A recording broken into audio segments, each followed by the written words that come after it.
성도 여러분 안녕하세요. 성경산책의 이동수 목사입니다. 오늘은 성경산책 30번째 시간으로 요엘서에 대해서 살펴보도록 하겠습니다. 요엘서는 엄청난 파괴력을 지닌 메뚜기 떼의 내습과 가뭄이라는 자연재해를 통해 장차 임할 하나님의 무서운 심판을 일깨워 주고자 기록한 책입니다.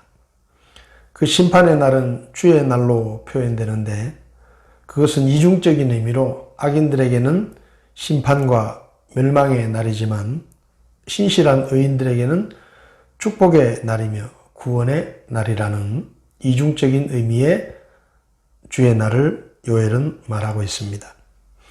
요엘은 주의 날로 다가올 심판을 피하기 위해서 또 구원받기 위해서 회개하고 돌이키라고 유다 백성들에게 말하는 것을 볼 수 있습니다.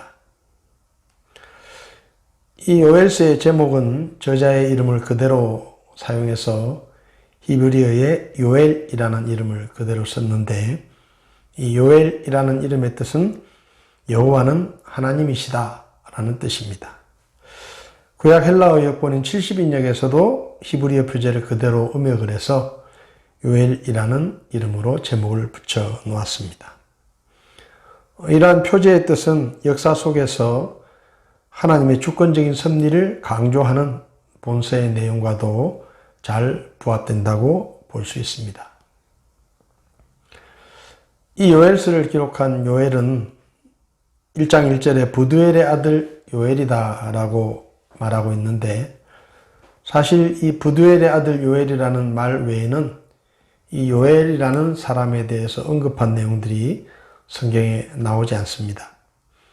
그런데 그 아버지의 이름이 부두엘인데 하나님의 성실이라는 뜻이고 요엘이라는 이름도 여호와는 하나님이시다 라는 신앙 고백적인 의미의 이름을 가지고 있는 것으로 볼 때 요엘은 우상 숭배가 만연했던 시대 속에서도 경건한 가정에서 태어나 믿음 안에서 신앙 교육을 받으며 성장했음을 짐작해 볼 수 있습니다. 요엘은 엘리사와 같은 시대에 활동했던 선지자입니다. 요엘서의 기록 시기는 요엘서를 보면 장로들과 제사장들에 관한 언급은 자주 나오지만 왕에 대한 언급은 거의 나오지 않습니다. 그렇게 볼 때 특별히 남유다의 8대 왕이었던 요아스는 7살의 왕이 되었는데 그 7살의 왕이 되었기 때문에 왕이 특별히 한 일이 없어서 왕에 대한 언급이 없다라고 생각이 됩니다. 그래서 이 요엘서는 요아스의 통치 초기인 주전 830년경으로 요엘서의 기록 시기를 추정할 수가 있습니다. 이 요엘서의 기록 목적을 살펴보면 요엘서는 유다 땅에 임한 메뚜기 떼와 가뭄의 재앙을 통해 장차 유다 땅에 임할 무서운 심판의 날인 주의 날을 경고합니다. 그리고 죄악을 깨닫고 회개하는 자에게는 하나님께서 신령한 축복과 구원을 베푸신다는 것을 일깨우며 유다 백성들의 회개를 촉구하기 위해서 이 요엘서가 기록이 되었습니다.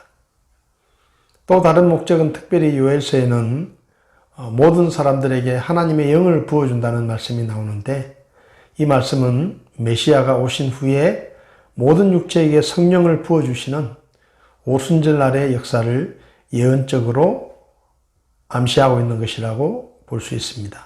그래서 이 요엘서는 특별히 성령의 사역이 강조되는 오순절날을 예언하고 있는 성경책입니다. 이 요엘서의 특징을 잠시 살펴보면 메뚜기 떼와 가뭄이라는 큰 재앙이 일어난 후에 회개를 촉구함으로써 고난이 이유 없이 찾아오는 것이 아니라 때로 고난은 하나님의 징계일 수도 있고 더 큰 심판에 대한 경고일 수도 있다라는 말씀을 하면서 회개의 필요성이 서로 연관되어 있다는 것을 이야기하고 있습니다. 또 이 요엘서는 예수님의 성천 후에 있을 오순절 성령 강림 사건에 대해서 예언을 하고 있는 성경이기도 합니다. 악인에게는 심판의 날이고 의인에게는 구원의 날인 이중적 의미의 주의 날이 최초로 선포된 것이 바로 이 요엘서입니다. 이 주의 날은 이중적인 의미가 있는데 특별히 이 주의 날은 남유다의 멸망을 이야기하는 것이기도 하지만 예수님께서 재림하셔서 이 세상을 심판하실 때의 모습을 예언한 것이라고도 이해할 수가 있습니다. 이 요엘서의 핵심 구절은 요엘서 2장 12절부터 13절의 말씀이라고 할 수 있는데요. 주께서 이르시되 그런즉 너희는 이제 또한 금식하고 슬피 울고 애곡하며 너희 마음을 다하여 내게로 돌아오라 하시나니 너희 옷을 찢지 말고 너희 마음을 찢으며 주 너의 하나님께로 돌아올지어다. 그분은 은혜로우시며 긍휼이 많으시며 분노하기를 더디하시며 큰 친절을 베푸사 재앙에서 뜻을 돌이키시나니 라는 이 말씀을 통해서 요엘서는 특별히 우리가 죄에 대해서 회개할 때 그저 겉모습뿐만 아니라 우리의 마음을 새롭게 하고 마음을 찢으며 진심으로 하나님 앞에 회개하고 용서를 구해야 한다는 사실을 말씀하고, 그리고 우리가 그렇게 진심으로 회개하고 용서를 구할 때 하나님께서 우리의 죄를 용서하시고 우리를 구원하신다는 분명한 메시지를 우리에게 전해주고 있습니다. 요엘서의 전체 내용을 잠시 표로 살펴보면 요엘서의 주제는 주의 날이라고 볼 수 있습니다. 그래서 1장 1절부터 2장 11절은 주의 날의 징조인 메뚜기의 재앙을 언급하고 있고, 2장 12절부터 32절에는 주의 날의 심판을 피하기 위해서 회개하면 하나님께서 놀라운 축복을 주실 것이라는 것을 말씀합니다.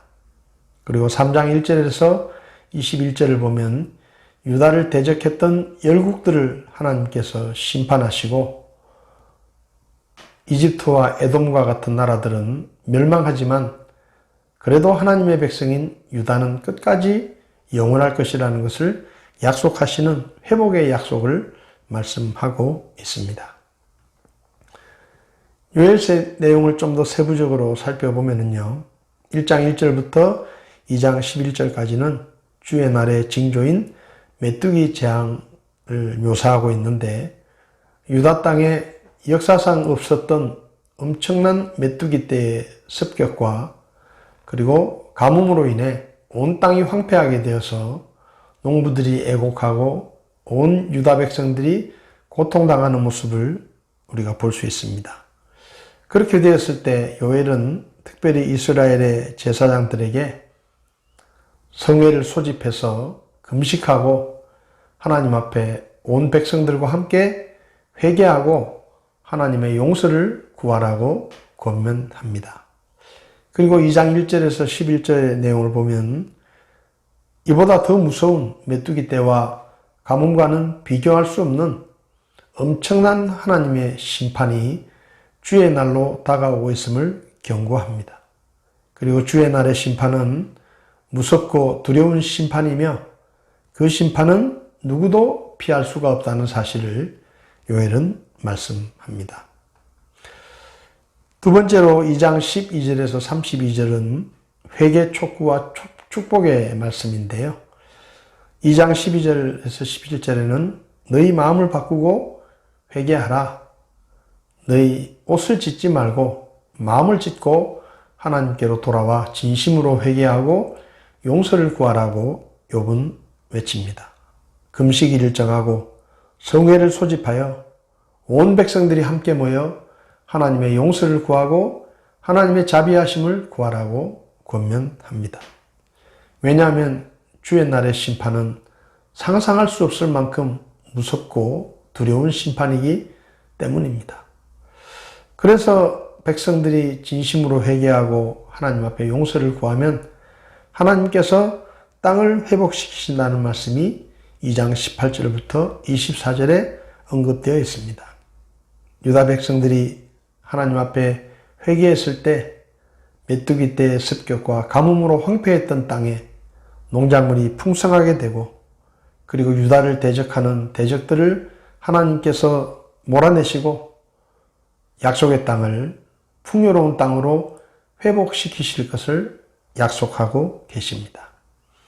그리고 2장 25절에서 32절에는 특별히 성령을 주시고 남은 자를 구원하신다는 말씀을 하고 있는데, 이 말씀은 예수님이 승천하신 후에 성령이 임했던 사도행전에 나오는 오순절날을 예언한 말씀이기도 합니다.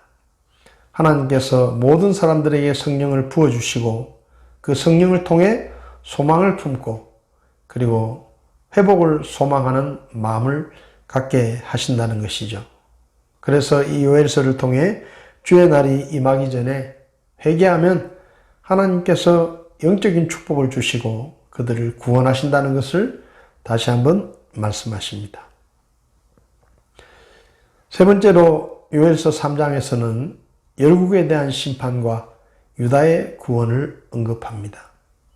3장 1절에서 8절을 보면 유다를 대적했던, 그리고 유다를 괴롭혔던 유다의 원수들에 대한 심판을 언급합니다.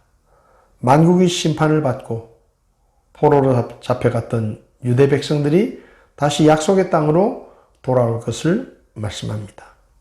두로와 시돈, 블레셋 같은 나라들을 그들이 행한 죄악대로 하나님께서 반드시 심판하시고 그들을 멸망시키신다는 것을 말씀으로 예언해주고 있습니다. 그리고 3장 18절에서 21절에 보면 그렇게 이집트와 두로, 시돈, 블레셋, 에돔 같은 수많은 나라들이 하나님의 주권 아래서 죄악의 심판을 받고 멸망하여 역사 속으로 사라지지만 하나님의 백성인 이스라엘 백성들은 끝까지 존재할 것이고, 그리고 영원히 있으면서 하나님께서 약속하신 놀라운 회복의 역사를 맞이할 것을 요엘은 마지막으로 이야기하며 결론을 맺고 있습니다. 하나님은 비록 죄를 지었을지라도 그분의 백성들이 회개하고 용서를 구하면 용서하시고 회복시키시며 하나님의 백성으로 영원히 하나님께 쓰임받는 놀라운 은혜를 베푸신다는 것을 이 요엘서를 통해서 우리는 살펴볼 수가 있습니다. 이제 요엘서를 마무리하며 요엘서가 가르쳐주는 영적인 교훈들을 몇 가지 생각해 보려고 합니다. 첫 번째 교훈은 죄는 반드시 재앙과 하나님의 심판을 가져온다는 것입니다. 사람들은 죄를 지었을 때 당장 하나님의 심판이 없고 당장 하나님의 징계가 없다는 이유 때문에 죄를 계속해서 짓는 경향이 있는데, 하나님께서는 죄를 미워하시고 죄는 반드시 심판하십니다. 그리고 무서운 심판에 앞서 하나님께서는 여러 가지 징계들을 통해서 우리의 죄를 돌이키고 회개할 것을 하나님께서 촉구하시는 것을 우리는 볼 수가 있습니다. 하나님은 죄인들에게 회개의 기회를 주시고 선지자들을 통해 회개를 촉구하는 말씀을 전하게 하셨습니다. 오늘날 이 시대에도 우리가 하나님 앞에 범죄했을 때 하나님의 말씀이 우리를 경고하고 또 하나님께서 여러 가지 징조의 재앙들을 통해 우리의 죄를 깨닫게 하실 때 순수하게 그 하나님의 뜻을 깨닫고 죄를 회개하고 하나님 앞에 용서를 구하는 그런 우리가 되어야 할 것입니다. 하나님의 말씀이 우리의 죄를 지적하고 하나님께서 우리를 가볍게 징계하실 때에 우리가 순순히 죄를 회개하고 하나님께로 돌아가야 합니다. 왜냐하면 그렇게 하나님께로 돌아가야 하나님의 더 큰 심판을 피할 수가 있고 또 하나님께서 회개하는 자들에게 베푸시는 은혜와 용서와 구원을 경험할 수 있기 때문입니다. 그리고 요엘서의 마지막 부분에 하나님께서 모든 영들에게 성령을 부어주신다고 말씀하셨습니다. 그리고 그 약속은 오순절에 성령의 강림을 통해 실현되었습니다. 신약시대에 구원받은 성도들에게는 하나님께서 성령을 주셔서 성령께서 우리 안에 들어오시고 성령께서 우리가 말씀을 깨닫게 하시며 하나님의 뜻을 깨닫게 하시고 우리를 인도하신다고 예수님께서도 말씀하셨습니다. 우리 안에 계신 성령님께서 우리를 인도하시며 우리를 가르치시며 우리의 앞길을 인도하실 때에 우리는 육체의 정욕을 제거하고 육체의 소원을 억누르고 성령의 인도하심에 순종함으로 하나님 앞에 놀랍게 쓰임받는 그리고 하나님이 예비하신 축복들을 받아 누리는 그런 풍성한 삶을 살아야 할 것입니다. 요엘서를 통해 우리는 하나님의 무서운 심판을 바라보지만 그 심판 가운데서도 죄인들이 회개하기를 원하시며 끊임없이 선지자들을 통해 회개를 촉구하시고 회개하고 돌아서는 자들에게 용서하시는 하나님의 은혜로우심과 자비하심을 우리에게 보여주셨습니다.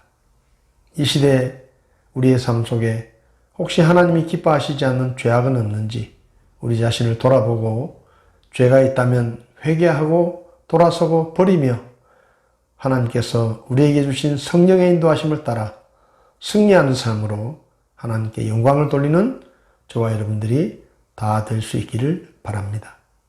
오늘 이 시간에는 요엘서를 살펴보았습니다. 다음 시간에는 아모스서에 대해서 저희들이 살펴보도록 하겠습니다. 한 주간 동안 말씀 안에서 하나님의 교훈을 깨닫고 믿음 안에서 성장하며 말씀으로 승리하는 믿음의 삶을 살다가 다음 시간에 또 뵙도록 하겠습니다. 오늘도 시청해 주셔서 감사합니다.